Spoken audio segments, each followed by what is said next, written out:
मोहम्मद आजम साहब, मैं आप ही के पास आना चाहूँगी। अभी तक जो आंकड़े सामने आ रहे हैं जो वोटिंग परसेंटेज के लिहाज से, और यूपी में तो हम देख रहे हैं कि पूरे 8 चरण में वोटिंग हो रही है, INDIA ब्लॉक समाजवादी पार्टी इसको लेकर के क्या आकलन करती है? आपके फीडबैक, आपके रिपोर्ट्स क्या कहते हैं? समाजवादी पार्टी और इंडिया अलायंस की जो रिपोर्ट्स है, जो हम लोगों को बूथ लेवल से मिल रही है, जो हमारे कार्यकर्ता दे रहे हैं, वो ये कह रहे हैं कि हमारी वोटिंग पॉजिटिव है। जो एलीट क्लास है, जिसको गर्मी लगती है, वो बाहर नहीं निकला है, बल्कि वो बाहर निकला है जो गरीब है, दलित है, पिछड़ा है, जो जिसको गर्मी सर्दी से कोई फ़र्क नहीं पड़ता है, वो बाहर निकला है। और उसने भाजपा की जो तानाशाही सरकार है, जो बेरोजगारी देने वाली सरकार है, जो भ्रष्टाचार देने वाली सरकार है, नहीं, लेकिन आजम साहब इसका एक पहलू तो ये भी है कि बीजेपी के तमाम बड़े चेहरे कह रहे हैं कि जो लोग नहीं आ रहे हैं वो विपक्षी पार्टियों के वोटर्स हैं जो अपने घरों से नहीं निकल रहे हैं। नहीं, गलत कह रहे हैं ना हम तो। हमें जो बूथ लेवल से रिपोर्ट्स मिल रही है वो बिल्कुल पॉजिटिव है। जो गरीब तबका है, जिसको कि खाने के लाले पड़े हैं, जिसको इन्होंने 5 किलो राशन पे लाके खड़ा कर दिया है, वो बाहर निकला है। हाँ, ठीक है। रत्नाकर जी, आप इस पर क्या कहना चाहेंगे? क्योंकि वो कह रहे हैं कि भाई जो हमारा कोर वोटर है वो अपने घर से बाहर निकल रहा है। दिक्कत बीजेपी को होनी चाहिए, क्योंकि कई जगहों पर जो मत प्रतिशत है आपके इलाके में भी वो कम है। देखिए, आवाज बहुत क्लियर नहीं आ रही, शायद मैं एक्सपेक्ट कर रहा हूँ कि मेरी आवाज आपको क्लियर जाए। हाँ ठीक है, आप कहिए। जी देखिए, आज पहले फेज का अगर मैं चुनाव की बात कर लूं तो पहले फेज के चुनाव में वोटिंग परसेंटेज थोड़ी कम। दूसरे फेज में प्रधानमंत्री मोदी जी ने अपील की थी, सबसे अपील की थी कि आप किसी भी पार्टी को वोट दीजिए, लेकिन घर से बाहर निकलिए और अपने मत का जो है प्रयोग करिए और लोकतंत्र को मजबूत बनाने में अपनी सहभागिता सुनिश्चित करिए। उन्होंने अपील किया था और उसका प्रभाव देखने को मिला कि दूसरे फेज में पहले फेज की तुलना में ज्यादा मतदान। अब पहले फेज में क्यों कम मतदान हुआ? क्योंकि पहले फेज में अभी जो एनडीए गठबंधन के लोग हैं उनको आज चर्चा जो हो रही है, देखिए वो ये हो रही है कि क्या एनडीए 400 पार करेगी। कहीं पे भी ये चर्चा नहीं हो रही है कि एनडीए गठबंधन सरकार बना सकती है कि नहीं बना सकती है।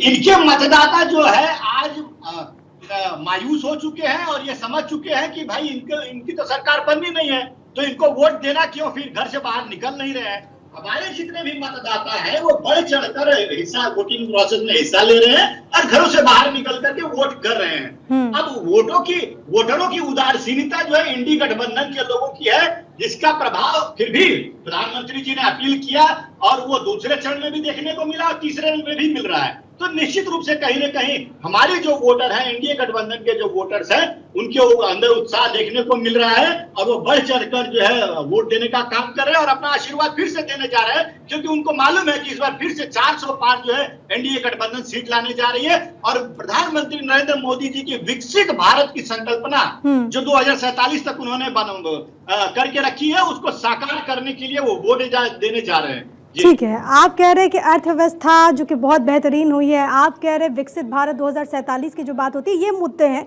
जिसको लेकर के आपका वोटर अपने घर से बाहर निकल रहा है। इस पर आजम साहब आप क्या जवाब देना चाहेंगे? और एक सवाल ये भी है कि विपक्ष को क्या लग रहा है कि इस बार का मुद्दा क्या है? क्योंकि इससे पहले के चुनावों में 2014, 2019 कई सारे मुद्दे थे जो कि ग्राउंड पर नजर आते थे। महंगाई का मुद्दा हो, इसके अलावा हमने देखा कि 2019 से पूरा राष्ट्रवाद का पुट ऑन था।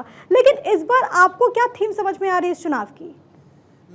जी मैडम, आज की इनकी सबसे वीआईपी सीट जो है गांधीनगर, वहाँ 50% से कम मतदान है, जहाँ की माननीय प्रधानमंत्री और माननीय गृह मंत्री ने भी अपने वोट डाले हैं। तो आप इससे समझ सकती हैं कि जनता इनके प्रति कितना आकर्षित है, जब ये अपनी सबसे वीआईपी सीट पे वोट परसेंटेज नहीं बढ़ा पा रहे हैं। जनता, महंगाई अभी भी महत्वपूर्ण मुद्दा है। जनता ये जानती है कि 2014 में 450 रुपया अगर सिलेंडर था तो आज 1000 रुपया से ज़्यादा सिलेंडर है। पेट्रोल अगर 60 रुपया था तो वो 100 रुपया पहुँच गया है। डीजल अगर 55 रुपया था तो वो 90 रुपया पहुँच गया है।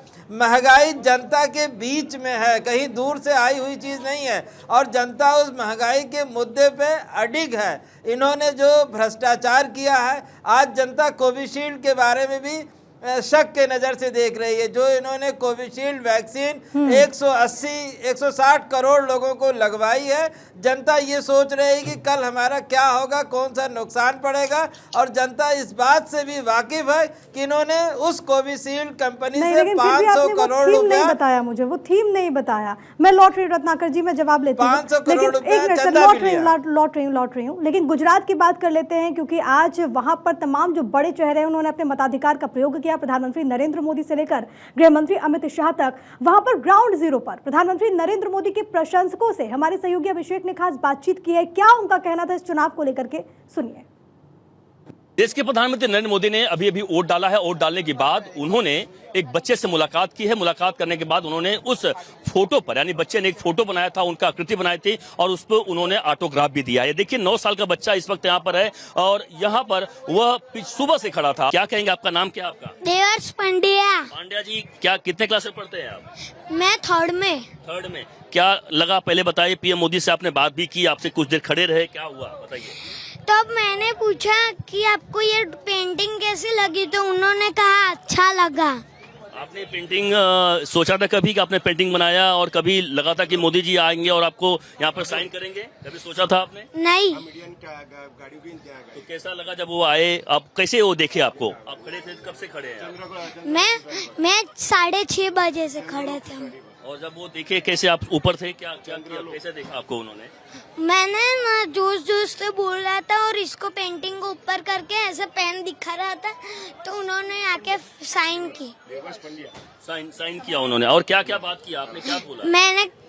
मैंने और कुछ बात नहीं की, खाली ऐसा ही कहा था कि आपको ये पेंटिंग कैसी लगी। उन्होंने खाली साइन कर दी। वो सब बोल कर रहे थे ना, इसलिए वो आगे गए।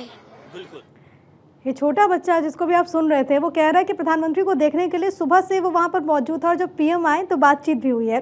लेकिन एक बार फिर से चर्चा पर वापस लौटते हैं।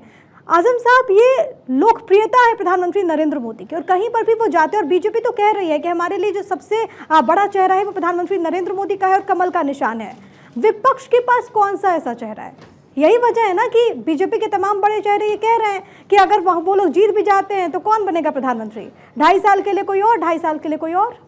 लोकप्रियता का चरम है मैडम, तब 50% से कम वोटिंग गांधीनगर में हो रही है। जो वोटर है वो क्यों नहीं निकला? आखिर लोकप्रियता के चरम होने के बावजूद नहीं निकला, ये तो गलत बात है ना। 2004 में भी जब यूपीए की सरकार बनती है तो जो सांसद चुन के आते हैं वो अपना नेता का चयन करते हैं, और मनमोहन सिंह 10 साल तक प्रधानमंत्री रहते हैं। तो ये इल्ज़ाम लगाना गलत है कि कौन होगा प्रधानमंत्री। जो हमारे सांसद चुन के आएंगे वो अपना नेता चुनेंगे, और जो नेता होगा सदन का वो प्रधानमंत्री तो बनेगा, और मजबूती से सरकार तो जवाब देंगे ना, एक मैसेज तो देना होगा जनता को।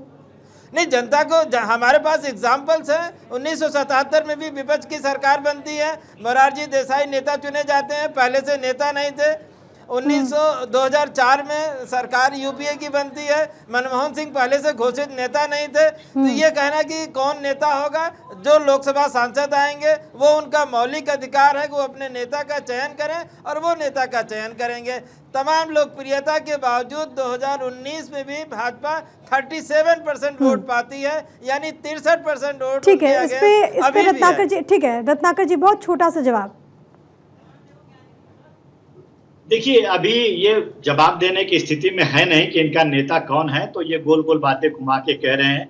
उसी तरह जैसे कि भाई शादी तो फिक्स हो गई है और बारात भी निकल गया, लेकिन दूल्हा कहाँ पे है कोई पता ही नहीं चल पा रहा है। उसी तरह की परिस्थिति आज इंडी गठबंधन के लोगों के पास सामने बनी हुई है। और देखिए, आज में सबसे प्रमुख चीज है कि आज जो भारतीय जनता पार्टी है वो विकास के मुद्दे पर और देश को अग्रणी बनाने की लड़ाई लड़ रही है।